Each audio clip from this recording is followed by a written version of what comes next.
नमस्कार, आप देख रहे हैं इंडिया वॉइस। मैं हूं आपके साथ जूही सिंह। बढ़ते खबरों की ओर। हाथरस हादसे का मुख्य आरोपी देव प्रकाश मधुकर गिरफ्तार कर लिया गया है। उस पर यूपी पुलिस ने 1 लाख का इनाम लगा रखा था। कई दिनों से उसकी तलाश जारी थी। अब पुलिस को बड़ी कामयाबी हाथ लगी है और देव प्रकाश अरेस्ट हो गया है। बताया जा रहा है कि आरोपी देव प्रकाश ने दिल्ली में सरेंडर किया।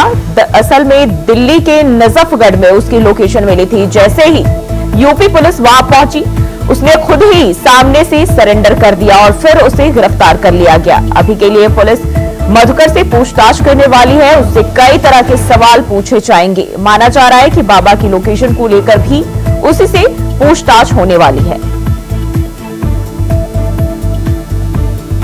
तो देव प्रकाश मधुकर को पुलिस ने गिरफ्तार कर लिया है। दिल्ली से यूपी पुलिस ने अरेस्ट किया है। तो नजफगढ़ में देव प्रकाश ने सरेंडर कर दिया और अब उससे पूछताछ की जानी है।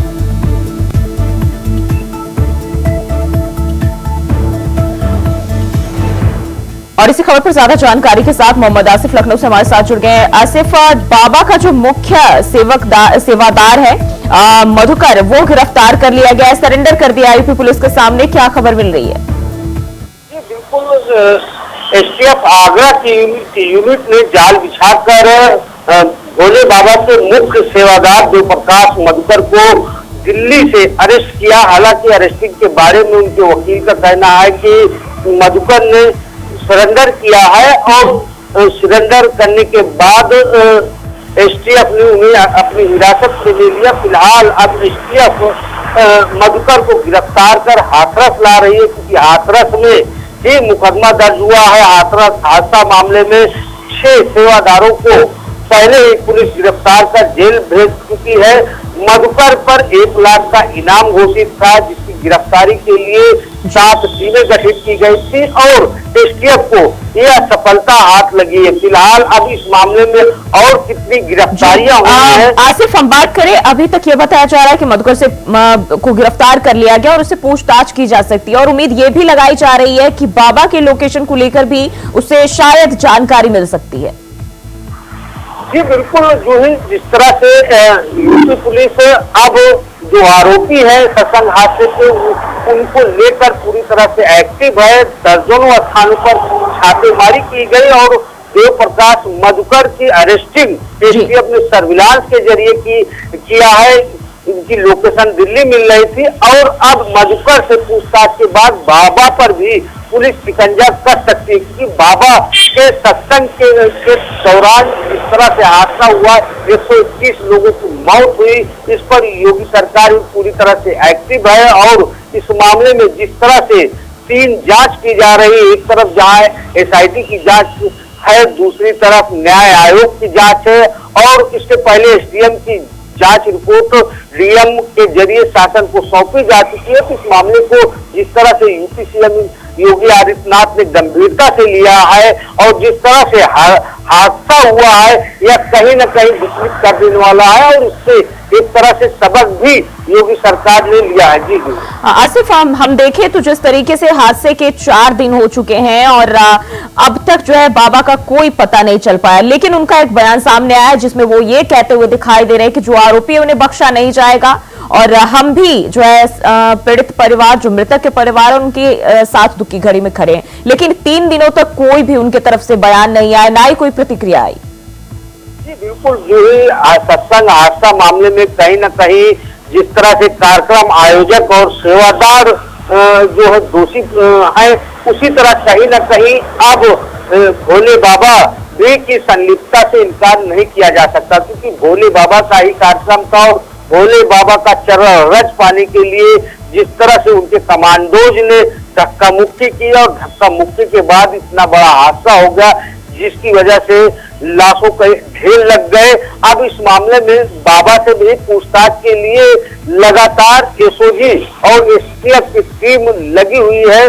कई स्थानों पर बाबा की लोकेशन को लेकर टीम भी पहुंची, लेकिन अभी तक जिस तरह से बाबा पुलिस की पकड़ से बाहर है, उनसे पूछताछ नहीं हो सकी है और एसआईटी भी लगातार इस मामले में बाबा से पूछताछ के लिए प्रयास में है जी। अब बात करें बाबा से पूछताछ की, तो बाबा से आगे पूछताछ हो सकती है, लेकिन अभी तक कोई भी उनका बयान नहीं आया। हालांकि उनके जो वकील हैं एपी सिंह, उनके जरिए दुख जताया गया और यह कहा गया कि भोले बाबा को जब बुलाया जाएगा वह पूछताछ में सहयोग करेंगे। अलीगढ़ पहुंचे थे एपी सिंह उनके वकील और उन्होंने बड़ा बयान भी कल ही दिया था।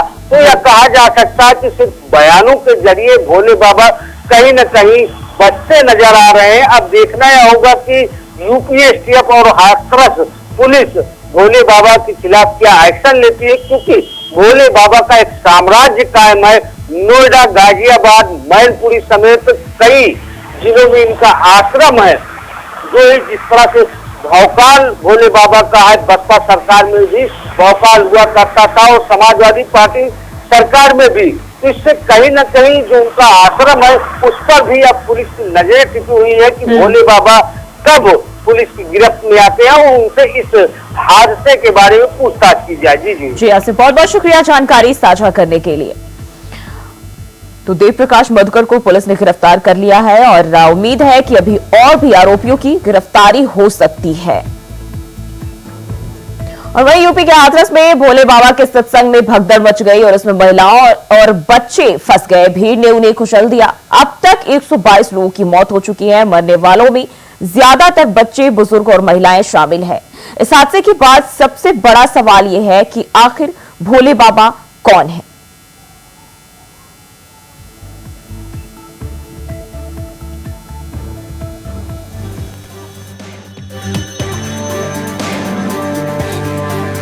हाथरस हादसे पर एसआईटी ने अपनी जांच रिपोर्ट शासन को सौंप दी है। इस जांच रिपोर्ट में डीएम, एसपी समेत 100 से ज्यादा लोगों के बयान दर्ज हैं। मुख्य सचिव मनोज कुमार सिंह और डीजीपी प्रशांत कुमार ने हाथरस सत्संग हादसे की रिपोर्ट मुख्यमंत्री योगी आदित्यनाथ को सौंपी है। एडीजी आगरा जोन अनुपमा कुलश्रेष्ठ और कमिश्नर अलीगढ़ वी चैत्र को जांच रिपोर्ट सौंपी गई थी। रिपोर्ट बयानों और जांच के तथ्यों के आधार पर तैयार की गई है। रिपोर्ट के आधार पर शाम तक कार्रवाई की जा सकती है। शासन ने मंगलवार को हुए हादसे के बाद एडीजी आगरा जोन अनुपम कुलश्रेष्ठ की अध्यक्षता में एसआईटी का गठन किया था, जिसमें मंडलायुक्त चैत्रा वी को भी शामिल किया गया।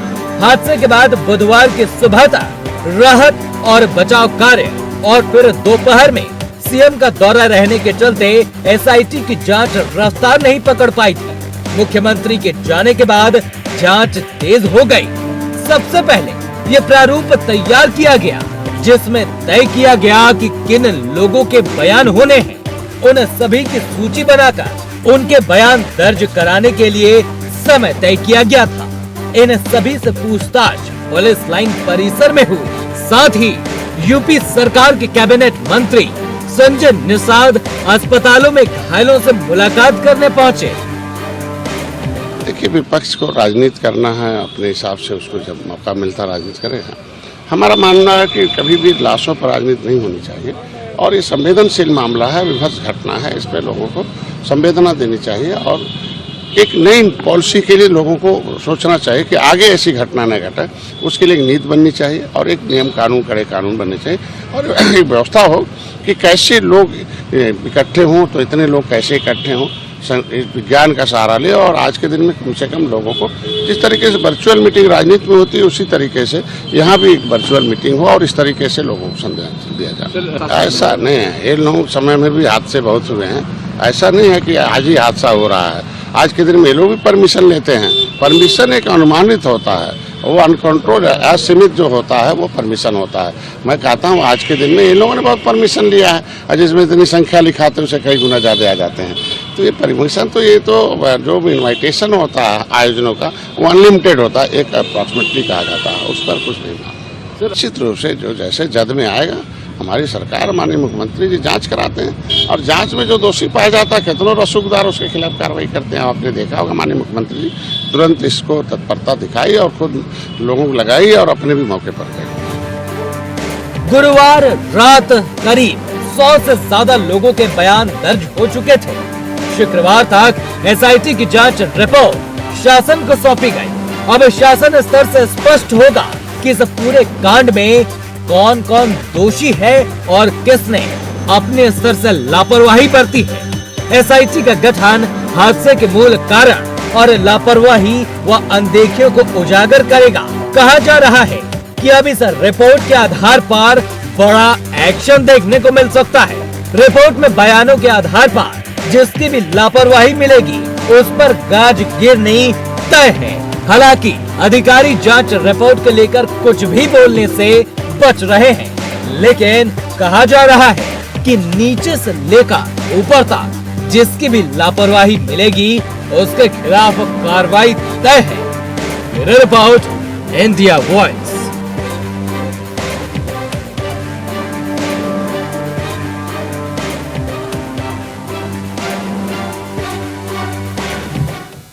और रुकते हैं एक छोटे से ब्रेक के लिए, फौरन हाजिर होते हैं।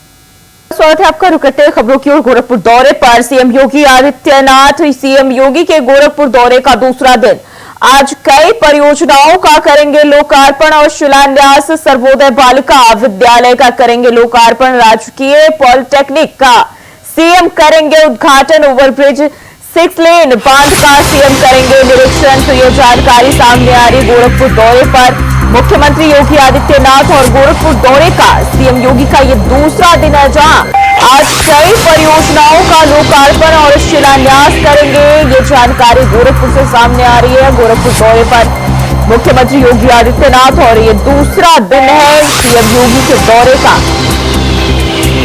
जहां सर्वोदय बालिका विद्यालय का लोकार्पण करेंगे। राजकीय पॉलिटेक्निक का सीएम उद्घाटन करेंगे। इसके साथ ही ओवरब्रिज 6 लेन बांध का सीएम निरीक्षण भी करने वाले। तो ये जानकारी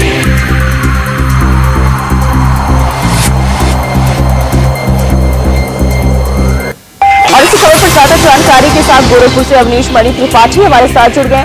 अवनीश, सीएम योगी आदित्यनाथ गोरखपुर दौरे पर है, ये दूसरा दिन है, क्या कार्यक्रम रहने वाला है आज?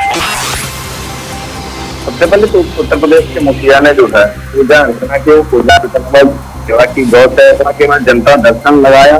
जनता दर्शन के बाद जो है आज वो ग्रामीण विधानसभा दासड़ी का जो बांध है उसका भी निरीक्षण करेंगे। 3 बजे के करीब वो सहजनवा जाएंगे, जहाँ हरदीप पॉलिटेक्निक है उसका भी उद्घाटन करेंगे। वहीं देर शाम करीब 5 बजे लखनऊ के लिए प्रस्थान। जी अवनीश, और कौन कौन सी परियोजनाएं हैं जिनका आज लोकार्पण किया जाएगा? क्योंकि सीएम योगी आज कई सारी परियोजनाओं का लोकार्पण करेंगे, साथ ही शिलान्यास भी करने वाले, और इसी के साथ ये भी बताया जा रहा है कि ओवरब्रिज 6 लेन बांध का निरीक्षण जाकर करेंगे। जी, उत्तर प्रदेश के मुखिया जब भी गोरखपुर दौरे पर रहते हैं तो गोरखपुर वासियों को बड़ी सौगात देते हैं। उस समय गोरधैया नाला जाएंगे। 4 लेन और 6 लेन जो बन रही है उसका भी निरीक्षण करेंगे। साथ ही सहजनवा पहुंचेंगे, हरदीप पॉलिटेक्निक का उद्घाटन करेंगे। वहीं कल जो है आपने देखा कि सेंसर से नए उपकरणों की उन्होंने उद्घाटन किया। साथ ही जनता दर्शन लगाएंगे। दूर दराज से आए कि कड़ाके की बारिश भी है और देख रहे हैं कड़ाके की बारिश में किस तरीके से लोगों का आना दुर्ग होता है। वहीं 3 बजे से कतार लगी हुई है, लोग मंदिर तक पहुंचे हुए हैं। मुख्यमंत्री जो है पूजा अर्चना के बाद गौ सेवा करेंगे और उपस्थित जनता दर्शन आए लोगों के फरियादियों के फरियाद भी सुनेंगे। लगातार एक एक करके मुख्यमंत्री फरियाद सुन रहे हैं और संबंधित अधिकारियों को फटकार भी लगाए जा रहे हैं। जी अवनीश, बहुत बहुत शुक्रिया जानकारी साझा करने के लिए। तो मुख्यमंत्री योगी आदित्यनाथ गोरखपुर दौरे पर है और गोरखपुर दौरे का ये उनका दूसरा दिन है, जहां जनता दर्शन लगाकर जो है लोगों की समस्याएं सुन रहे हैं, उनसे बातचीत कर रहे हैं और उनकी समस्याओं के निस्तारण के आदेश भी जो है वो लोगों को दे रहे हैं, अधिकारियों को दे रहे हैं, साथ ही लोगों से आश्वासन दे रहे हैं कार्य जल्दी निस्तारण की। तो सीएम योगी आदित्यनाथ जो है गोरखपुर दौरे पर है, जहां वो कई परियोजनाओं का शिलान्यास और लोकार्पण भी करेंगे और इसी के साथ 6 लेन बांध परियोजनाओं का निरीक्षण भी करेंगे।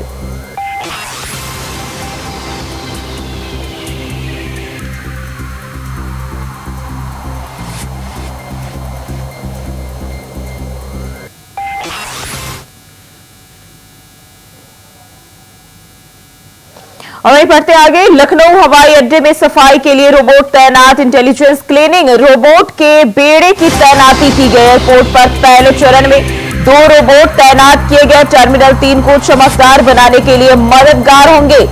ये रोबोट प्रस्थान और आगमन हॉल में गंदगी से निपटेंगे। रोबोट सफाई में 20% से अधिक पानी की बचत करेगा। तो एयरपोर्ट पर पहले चरण में 2 रोबोट तैनात किए गए हैं। तो ये जानकारी सामने आ रही है लखनऊ से। एयरपोर्ट पर पहले चरण में 2 रोबोट तैनात किए गए हैं। और वहीं अयोध्या में रुदौली नगर पालिका में अब तक नालों की सफाई तक नहीं हो पाई है, जिसके कारण अगर तेज बरसात होती है तो रुदौली नगर के पुष्करपुरम, टेढ़ी बाजार, पूरे काजी, नवाब बाजार, रेशघाट रोड, नयागंज, सोफियाना, मीरापुर, रसूलाबाद समेत कई मोहल्लों में बाढ़ जैसे हालात पैदा हो जाएंगे। पिछले साल भी लोगों ने नाला ना साफ होने का खामियाजा भुगता था, इस बार भी वही स्थिति है। आम आदमी की शिकायत का संबंधित विभाग पर कोई असर नहीं हो रहा है। गुरुवार की रात एक हल्की बरसात के कारण कई मोहल्लों में जल भराव हो गया, जिसने लोगों की चिंता बढ़ा दी है, जिसका ग्राउंड जीरो पर पहुंचकर जायजा लिया इंडिया वॉइस की टीम ने। आदर्श नगर पालिका है और यहाँ के वार्डों की स्थिति क्या है, क्योंकि मानसून शुरू हो चुका है और बारिश भी लगातार हो रही है, और उसको लेकर के क्या तैयारियां की गई, क्योंकि वार्डों में कई ऐसे वार्ड है पूरी तरीके से जलमग्न हो जाते हैं, उसके लेकर नगर पालिका द्वारा क्या तैयारियां की गई है। और इस समय इंडिया वॉइस की टीम जो है पूरे मियां वार्ड में है और यहाँ की स्थिति दिखाना चाहूंगा कि यहाँ पे स्थिति देख सकते हैं साफ तौर पर। ये जो नालियां है पूरी तरीके से भटी पड़ी है और ये स्थान अभी तो सूखा लग रहा है, लेकिन यहाँ ये जो मोहल्ले वासी है उनका भी कहना है कि ये पूरी तरीके से जलमग्न हो जाता है, लोगों के घरों में पानी चला जाता है, जिससे काफी दिक्कतें होती है। और आप दूर तक की देख सकते हैं कि जो नालियों की स्थिति है वो पूरी तरीके से पटी हुई है और गंदा नाले का पानी भी जो है सड़कों पे नजर आ रहा है। और यहाँ पे कुछ लोग हैं, उनसे हम बात करते हैं, क्या कहेंगे इस वार्ड में कितनी गंदगी है और क्या रहता है? पानी भर जाते बारिश में तो हल के जाना पड़ा था। नगर पालिका द्वारा कोई तैयारियां? अब नगर पालिका का मतलब जो हो का बनवावे यहाँ तो हम लोग हल ही में हल के जाते ना हो। कितना पानी हो जाता है? अरे ट्यूनिंग भर जाता है पानी। कितने सालों से है समस्या? अरे ये 4-5 साल से ऐसे सड़क बनी रहे तो पानी भर जाए, नाला उधर है पट जाते तो पानी नहीं जाते। अच्छा, ये नालियां पूरी पटी पड़ी हुई है? हाँ, नाली पटी है पूरी, निकाला थे फिर वो ऐसे नहीं जाते पानी से। तो यहाँ पे जो मोहल्ले वासी हैं उनका भी साफ तौर पे कहना है कि ये जो स्थान है ये नालियों की सफाई और उचित जो है पानी की निकासी ना होने से जो है गंदे नाले का पानी जो है सड़कों पर बहता है और लोगों के घरों में भी जाता है। यहाँ कुछ महिलाएं, उनसे हम बात करते हैं, क्या कहेंगी यहाँ पे पानी और क्या स्थिति? पानी भरा रहता है, घर में भर जाता है, कचरा भी है, सब नाली पटी है। नगर पालिका द्वारा कोई व्यवस्था? अब हुए आप देखें। नहीं, नगर पालिका कोई इंतजाम नहीं की हुई है कि जिससे पानी आप ना भरे? नहीं। कितनी परेशानियां होती है आप लोगों? बहुत परेशानी होती, पूरा घर में सगर पानी भर जाते कमरे में। तो कितने दिनों तक की भरा? जो तालाब खाली हुए थे तो पानी उतरा थे। तो कभी कोई शिकायत नहीं की आप? नहीं, किससे करी? तो वार्ड के मेंबर होंगे आप? कोई तवज्जो नहीं। तो आपने तो जिताया है। वो का कही वोट के टीम सब कोई ले लिया। बाद में कोई कुछ नहीं करा। तो यहाँ पे जो महिलाएं हैं उनका भी साफ तौर पे कहना है कि जो बरसात का मौसम आ रहा है उन दिनों में यहाँ पे काफी दिक्कतें होती हैं और पूरा पानी जो है जलमग्न हो जाता है, लोगों के घरों में पानी चला जाता है। और यहाँ कुछ और महिलाएं, उनसे हम बात करते हैं, क्या कहेंगी यहाँ पे कितनी दिक्कतें होती हैं आप लोगों को? यहाँ बस पानी भर जाता है, एकदम अच्छा पानी भर जाता है। मेरे घर में भर जाता है पूरे। अभी उस दिन बारिश हुई, मेरे घर में मेरे घर नालों से पानी भरा जाता है, ऊपर से चला जाता है बस। और कौन सी दिक्कत? सफाई हो जाए तो अच्छा हो जाए बस, और हमें क्या कहना है। अब बारिश है, अब पानी जब वहाँ तालाब का पानी पूरा हो जाता है, इसी में सबके घर में पानी भरता है। और क्या शिकायत करें भाई? सफाई कराने वाले सफाई कराएं, जब भी अच्छा हो जाएगा। अब हमें क्या कहना है कि को बुरा है, को अच्छा है, को नहीं अच्छा है। अभी ये जो जब हमारा साफ करे तो सबके लिए साफ है। तो कितना पानी भर जाता है? मेरे यहाँ भर जाता है। अभी उस दिन पानी बारिश हुई है, मेरे यहाँ कि बच्चे सब लेटे थे, सब वो फिर तखत के ऊपर छुट के भागे, नाले से पानी गया था, उसका नहीं था, नाले से पानी जो पाइप पर नहीं है, इससे पानी भर गया मेरे घर में, पूरे भर गया। नगर पालिका दावा करती है कि नाले की सफाई हो गई, नालियों की सफाई हो गई, कहीं जल भराव नहीं हुआ, तो क्या कुछ ऐसा कुछ नहीं ऐसा भी अब कुछ भी, अब हम इसकी तो नहीं बात कर सकते हैं। को आते हैं सफाई कर देते हैं, करीन नहीं तो अपना ऊपर का कागज करके नहीं हटा के बस चले गए बस, और कुछ ऐसा नहीं है। कराने तो वो लोग खड़े होकर सब सफाई कराते हैं, बस ऐसे थोड़ा मोड़ा कर देते हैं, कोई ज्यादा वो सफाई नहीं करते हैं, जो बात है। और हमें कोई शिकायत कोई की नहीं करते करेंगे कि आपको कैसा है या नहीं है।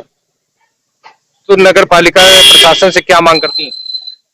हम उनसे क्या मांग करेंगे, बस सफाई कर दें, अच्छे से नहीं हो जाए, और सबके लिए भी अच्छा रहेगा, मेरे भी लिए अच्छा रहेगा कि मेरे घर में पानी नहीं आएगा, और रोड भी अच्छी हो जाएगी बस। और हमें क्या करना है, कोई और थोड़ी कुछ कह रहे हैं। तो यहाँ पे जो मोहल्ले वासी हैं उनका भी साफ तौर पे कहना है कि नगर पालिका प्रशासन को जो है पहले से तैयारियां कर लेनी चाहिए, क्योंकि मानसून सत्र शुरू हो चुका है और नगर की जो नालियां है वो सफाई नहीं है, नाले का निर्माण कार्य नहीं है, जल निकासी की कोई व्यवस्था नहीं है, जिससे यहाँ के लोगों को काफी दिक्कतें का सामना करना पड़ रहा है। और इस बुलेटिन में फिलहाल के लिए बस इतना ही। खबरों के लिए बने रहिए इंडिया वॉइस के साथ।